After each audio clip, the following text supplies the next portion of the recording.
Welcome to Often Pacing on Tab Radio Racing and Sport. Tim Walker will be joined by Matt Young and Oliver County as they delve into the form for today's Pinjarra harness meeting, as well as an early look at tomorrow's meeting at Gloucester Park. We are Often Pacing. It is great to have your company on this Monday morning after a very busy weekend of harness racing. Tim Walker with you. Great to have your company. And we've got lots to work through over the next 25 minutes or so. Ollie County is standing by. Richie Bell is calling the trials today, so he'll be back on deck next week and we'll be able to get his thoughts towards the meetings that do follow. And a little later on this hour, we're going to have a chat to Ryan Bell. Of course, what are the odds? Very, very good on Friday night in taking out the $30,000 feature race that was on the card there. And also got some news about one of his stable stars that we've seen over recent years. So more on that just prior to 10 o'clock this morning. Looking forward to having a chat with Belly this morning. And obviously there's a lot of 2-year-olds that he's got in his care that we'll be able to get the very latest on. But let's not waste any time. Let's get into our review of Friday night and see if we can find a winner on this Pinjarra program today, and also Gloucester Park tomorrow night. Ollie County is with us on the line. Ollie, a very good morning to you. Morning, Tim. Good to be on. Great to have a chat to you once again. And, of course, if you did miss Ollie, he is on the Sports Daily from 8:45 every Monday and Tuesday for the next couple of weeks. Well, let's get stuck into Friday night, Ollie, and have a look back at some of the feature races before we get your horses to follow. We have got a little bit of extra time with you this morning so we can pick your brains and get your thoughts on how things unfolded here. We're about to have a chat to Belly, of course, in regards to what are the odds, a horse that deserved to get a feature race win, and he was mighty impressive in doing it on Friday night. What was your take out of the feature event, the Westbred Winter Restricted Pace? Pre-race, I really thought that Paul Edward would get quite an easy lead and might just get away with it, and he was well back late in the race, late in betting, and in the end he did get an easy lead, but he couldn't hang on late and he dropped out, and a few that were on speed dropped out. Towner Biddy went forward and he was a bit unlucky, got checked, and Instigator was another one that finished at the rear. So the time of 1:57, it might actually have been a bit faster than that. All the times on Friday were a touch slow, so I think has to be respected, the win of What Are the Odds, who was quite incredible on Friday, came from near last and rounded them up pretty easily to win. All is well. Crowd control, they were really, really good as well in second and third, and they were quite a long way off the gate when the gate left, which was interesting. So I think those runs probably had more merit than they appear in the form guides. So worth following both those horses.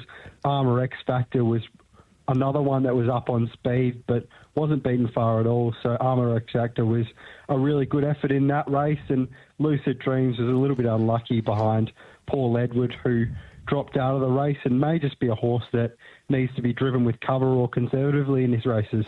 Yeah, certainly did appear that way on Friday night. A good win by What Are the Odds, who has come back in really good form and deserved to get that. Now, Aidan DeCampo last week was able to team up with Ryan Bell and take out the free-for-all. That was, of course, with the Code Breaker. On Friday night, he sent the Mickey take at a free-for-all level and was able to beat the returning Mighty Conqueror, and it was a good performance, I thought, by Mighty Conqueror. But just your take firstly on the Mickey Taker and then some of the beaten brigade out of the free-for-all. Aidan DeCampo mentioned that he'd freshened up the Mickey Taker as he thought his last couple of runs weren't quite up to his absolute best, and he was a great horse on Friday. He showed a little bit of speed there when he pulled out and ran past him. He was a really impressive winner.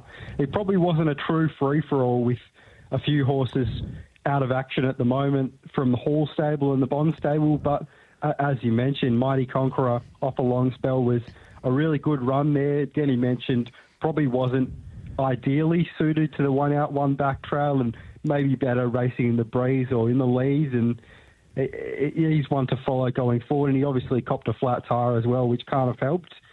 Hampton Banner led and wasn't beaten far into third, and there were a few good runs back in the field. Armour Einstein was good, and I thought While They Pray broken the score up, so wasn't beaten far, which was another run to note, and he's probably one that's racing better than the form guide suggests. All right, and just a word on Three Rumours as well, because on a couple of occasions it looked like she was beaten and on the canvas on Friday night, but she found a way to pick herself up and get another win over a brave Stormy Skies, who it was thrown out on this program that she is going well and she is ready to win a race herself. Really a long way out there. You thought Stormy Skies actually might have had Three Rumours measure, as you mentioned. It didn't look good for Three Rumours back as she was off the bit turning for home, and Stormy Skies had put up a bit of a margin, but Three Rumours dug really deep there and kept coming on the line and ran through the line quite well in the end. And no knock on Stormy Skies. She battled on really gamely in second and gave a favourite a really good run for its money. I thought in this race there were a couple of runners back in the field which weren't suited by the draws. Beyond the Sea, Little Darling, Wall Street Girl, they were all really good runs, making good late ground. So it's a horse with a few horses there to follow going forward, which I think will be competitive in mares free-for-alls in the next few months. Okay, well, let's get some horses to follow out of this program from Friday night, Ollie. And, of course, we've touched on a few of the feature races there. If there is one from there, you can mention those again. But if not, let's get your first one to follow from Friday night. In race 2, Don't Be Silly Chili, I think of the horse that's going well. Only a very moderate beginner, which is often her biggest fault. Shuffled 3 back to pegs on Friday when Navy Street kicked away. She just couldn't get out. Concluding stages, she went to the line absolutely bolting. Dylan Edgerton Green was holding her back to the field and she looked to have plenty to give. So I think if Don't Be Silly Chili can draw to get a run a bit closer to them, maybe not gate 1, as she might be getting shuffled back there, but any other gate, she can be one that runs into the money. In race 3, out of the mares race, I thought Little Darling, one of the ones I mentioned, had a bad gate there on Friday. She was really good late in the race, made up good ground. I thought that her run prior was also really good. She's had a few runs back now from a spell.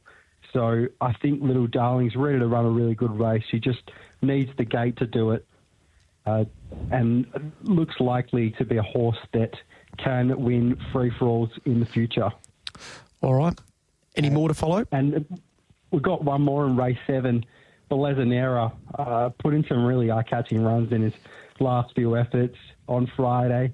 Was probably suited by the soft run, tucked away on the pegs, 3 back to pegs, where he likes it, and he hit the line really strongly late and was challenging Montana DJ for third. The second horse in that race was Soradier, which is, I think, another horse to know, just in awesome form at the moment. Couldn't be going much better and ran on really strongly behind Coney Island, which looks a horse that'll win plenty of races in WA. All right, so there's the horses to follow from Friday night. Don't Be Silly Chili, Little Darling and Belezanera for Ollie County. So, to Pinjarra today. Now, we did get your thoughts earlier on, and your best is towards the back part of the day, but we'll get a couple more to go with that. So, where did you want to start today at Pinjarra? Race 3, we'll start with a little exotic bet in this race, I think. Goggins, happy to forgive the last start failure. Great trail behind Sweet Pins leading in. Think he looks the leader. He's got good gate speed. Steps back to the mile, which I think looks suitable. Not too sure what happened there last start, but I'm always happy to forgive one bad run. Rolling in Class has been better, beaten margins, but I don't think he's been disgraced in any of those efforts. Battled on okay last time, has gate speed, and the 1600 also looks really suitable for Rolling in Class. I think they can run the Quinella, so that's how I play that race. All right, Goggins and Rolling in Class. Now tell us about the second of your bests. In race 7, a horse that's gone up really big odds, Better Than Secret, trialled up quite impressively, I thought, behind Infinite Merit. Battled away for second there, and they ran a pretty slick last half. Didn't shirk the task at all.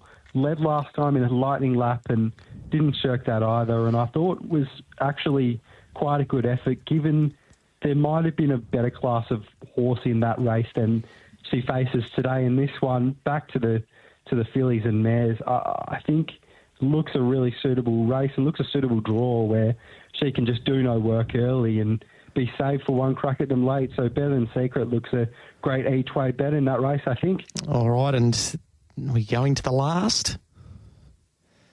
In the last, Gully Gum, a horse that's just flying at the moment, racing extremely well. Led last start, was beaten for speed by Soradair, but Soradair ran a great race on Friday night into second. I think looks a really good race to be put into it. Obviously, Macca's trailed up quite impressively, but is coming off a 3-year break, so definite query there, and I think Gully Gum can be driven aggressively, and if he is, and if he runs to his recent form, he'll be really hard to beat in that race.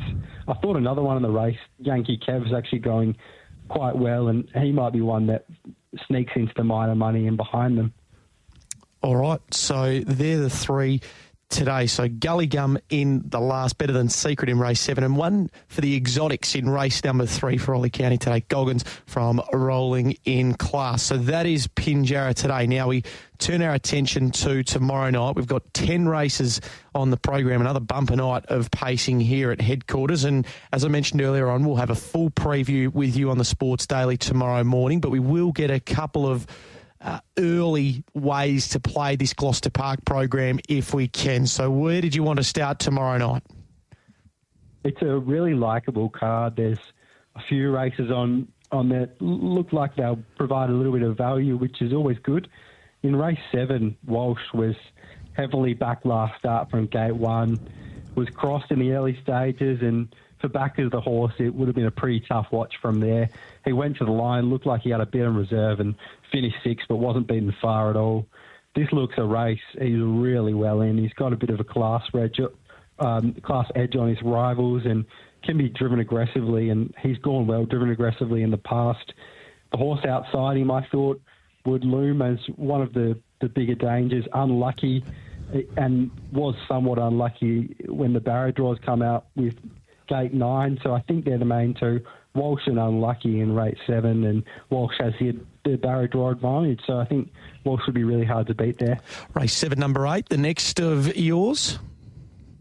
In race 8, going with another exotics bet in this race, I think the best version of Cork and Run would just lead and win this race, but likely to be quite short. Not sure his last few outings were his absolute best, but he's had a few weeks between runs, so he may come back better for that. Raja Rocks looks to get the perfect run on Cork Can Run's back if that's the way it sets up. He was checked last time and ended up a long way back on the pegs. He flew late for 4th behind Tualoo. That's really good form for this type of race, given he'd get the perfect run here. I think he'd be a great place bet if we could get that, but the 3 dividends probably means it will likely be quite a short price, Raja Rocks. So I thought Cork Can Run and Raja Rocks could run the Quinella in that race. All right, so a little Quinella play there in race number 8. Raja Rocks to run second to Cork Can Run. All right, Ollie, that is a good look towards this afternoon and also tomorrow night at Gloucester Park. As I mentioned, I'll mention it again, tomorrow morning, full preview with yourself from 8:45. So looking forward to that. Thanks for joining us this morning, and we look forward to catching up with you again next week on Off and Pacing. Looking forward to it. Thanks, Jim. There is Ollie County with us, Off and Pacing. We'll be back on the other side of the break. Ryan Bell is going to join us. There is no shortage of ground to cover with him. You are listening to Off and Pacing on Tab Radio, Racing and Sport. On this Monday morning where we're approaching 10 minutes to 10 o'clock. Hopefully you're having a good start to the working week. And as I mentioned, we've got Ryan Bell as a special guest this morning. He is standing by. There is plenty of ground to cover with him this morning. Obviously, we'll look ahead to the next 48 hours. What are the odds on Friday night? A terrific performance and some news on a favourite of his, a real favourite of many harness racing fans here in the West as well over the past few years as well, and what it might look like for him off track as well. So let's welcome him into the program. Good morning to you, Ryan. Yeah, good morning, Tim and listeners. How are we? Yes, going well on the trip down to Pinjarra today, which we'll touch on in just a moment. But very excited to get you on the program this morning to tell us about a favourite, I'm sure, of yours and a favourite of many punters here in the West in recent times in Shockwave. We know the news earlier on this year that you'd made the decision to retire him, and the next phase of his career, you can tell us this morning that you're going to stand him for this upcoming season, and it's a really exciting little time for yourself and also Tiff. Yeah, it is. It's official now. He's going to stand his first season at stud this year in 2024, and everything, wheels are in motion and organising that, and it was something that Tiff and I decided to go down because long term we don't really want to be training a big team, and we wanted something on the side, and Kevin Jevons wanted to do the same as well, so we've gone in partnership and going to stand him at stud together. Okay. Was it a conversation with Kevin that brought this about, or who initiated it? A bit of both. Earlier on in his career, we had interest from Alabar, but they got a pretty full roster and didn't have room for him. And then the initial plan was to send him to Luke and Belinda, but again, they've got a pretty full stallion roster. But we, Kevin Jevons especially, he was keen to keep him a West-bred horse, which was very good, and we were the same. From a personal perspective, we weren't too keen to let him go. We weren't ready, I suppose. I think if he became a top sire, we might have to consider sending him elsewhere. But, and like I said, it was something that we wanted to get our hands into, and he was the right horse to start it all off. Absolutely. So just talk us through the early logistics, what it all looks like, I suppose, for the next couple of weeks and months as we edge our way towards the breeding season. Yeah, so he'll stand with us in conjunction with Belvire Equine. They will be collecting from him, who are just up the road from us,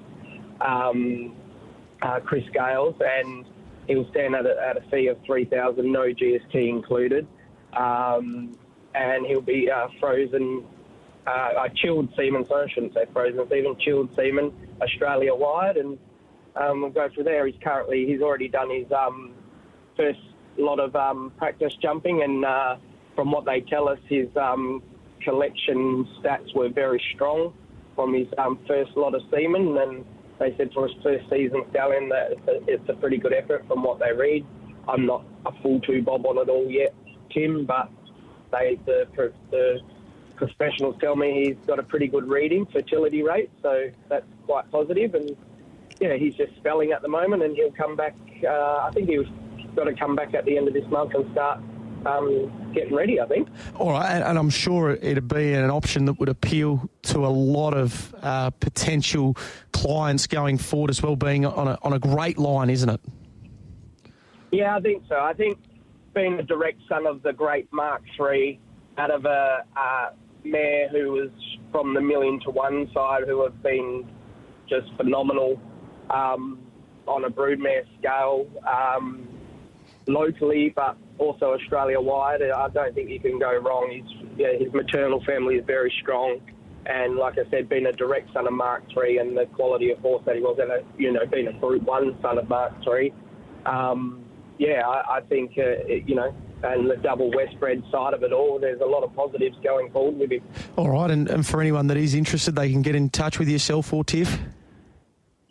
Yeah, for sure. Myself or Tiff, or just through our email at bellspacing@hotmail.com. Bell's Pacing Stable, I should say, fair dinkum. .com, and mainly get in contact with Tiff. She's going to be the brains behind it all with the bookings and all that stuff. And all systems go. There'll be we've got a billboard getting put up at Gloucester Park, and there'll be some brochures sent out in the next couple of weeks. And it's quite exciting, actually. It's a bit overwhelming. He's like our son. Yeah. But it's all happening, and hopefully it's a success. You touched on it there. He's like a son, and not quite ready to let him go. For him now to start on this next phase of his career and maybe seeing some of his progeny racing, I'm sure that would give you a great thrill, wouldn't it?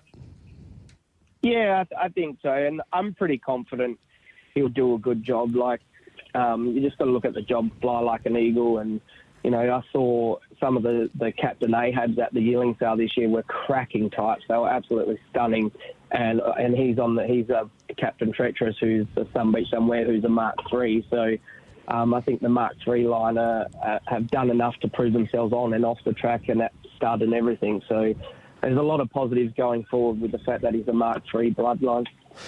Having a chat here to Ryan Bell, of course, Shockwave to stand this upcoming breeding season. All right, so from what we're seeing off track now to on track, and I'm sure what are the odds is he's got a long way to go to get to Shockwave levels, but I'm sure it's as big a thrill as you've had winning a feature race as what you got there on Friday night with him, isn't it? Yeah, 100% it was, Tim. It was, you could only just to see how excited we were. And, you know, he's, to put it frankly, the horse has actually been a head case. Yep. Every prep since his 2-year-old days, we thought we did the right thing, and sending him down south and giving him 4 months off and letting him recruit, because he had quite a hard 2-year-old season. And when he come back from that as a 3-year-old, every prep he just had colic attack after colic attack, and then, you know, we went down the stage where he had lung problem after lung problem, and we got him back to the races. He hit form. He'd get 3 runs out of him. He'd have another colic attack, and we just couldn't work out what was going on. And, you know, we treated him for worms and everything, and as it turned out, it was a worm burden problem, and trying to kill the worms was actually making it worse, and that's what was giving him the colic attacks and blah, blah, blah, and then the lung problem, and we ended up sending him to Sydney to Luke and Belinda for a while to see if they could get him to go, because we didn't quite think it was the worms at that time, and we thought, Jesus, just send him over there, because he's that get-up-and-go type of horse. He'd suit that racing, and they had the same problems with him, and then after 10 months sent him back, and then he come back and got him ready for the 4-year-old races, and he looked like he was on track, and then he had a major colic attack which required surgery, and that's when we found all the worms had died inside of him and were stuck to his colon, and that's every time we were worming him or treating him with something, and with his diet it was making the worms worse, and so we cleaned all that up, and now we're back where we are, and we've got him on a special diet, and hopefully we're going to keep reaping the rewards. All right, and do the roads lead to Bunbury on Saturday night for the Higgins heat? Yeah, for sure. It was just looked at the program over the weekend, and he'll go to the Higgins heat on Saturday. Hopefully he can qualify for that. I'd say it'd be a pretty strong, less than 40,000 series. The final's 50,000, so hopefully we can qualify him for that and, get something back. All right, having a chat here to Ryan Bell on off and pacing. Now, a couple down there today. One's come out, but it is crunch time. Could you see it is crunch time running into the money in the opener? Yeah, for sure. He got good ability. Not sure he has the greatest attitude, but his ability-wise, he shows me enough, and his trial was quite good.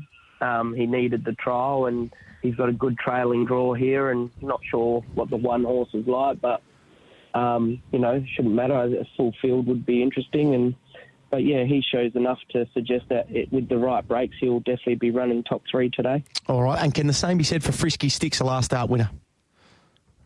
I'm very nervous about Frisky Sticks. I think he's a very, very good horse, but he seems to only be putting it together when he leads. But on the track, he beats anything and everything that he track works against. So coming from behind or leading or whatever. So I'm very interested to see how he goes following through tonight and today. And, yeah, according to his work, if he gets the right cushy run, he should be out sprinting him, but you've got to take on trust. All right. And one final one before we do let you go this morning. You've got a battery of 2-year-olds that are going along very, very nicely at the moment, but also Swingband. We haven't seen him for a little while. How's he going as he recovers from the little setback post-Freo Cup? Yeah, his foot's healed up good, and he's just at Michael Blakemore's at the moment getting swum up for the first month, and, he looks terrific, actually. He looks probably the best he's ever spelled. And, all systems go ahead, and hopefully we can get to the Pacing Cup. Beautifully done. Thanks for your time this morning, Ryan. Exciting news about Shockwave, and we look forward to catching up with you again very soon here on Tab Radio. Appreciate it, Tim. Cheers, mate. There is Ryan Bell on the road to Pinjarra today. The exciting news, of course, get in touch with Ryan or Tiff there at Bell's Pacing Stable via email, and you can inquire about Shockwave, who's going to stand this season at stud. Very exciting to see the former Golden Nugget winner get his opportunity in the next phase of his career. All right, if you missed this program this morning or any parts of it, Ollie's Best and also that chat with Ryan, it'll be up on our podcast, tabradio.com.au, Apple Podcasts, Spotify. We'll be back again to do it all again next Monday morning, often pacing from 9:30. Of course, good luck if you're going to have a bet down there at Pinjarra today or Gloucester Park tomorrow, and looking forward to a big week of harness racing. I'm going to vacate the chair. Leah Ernest will take you through the first part of race day here on Tab Radio. Have a good morning. Imagine what you could be buying instead. For free and confidential support, visit gamblinghelpline.org.au.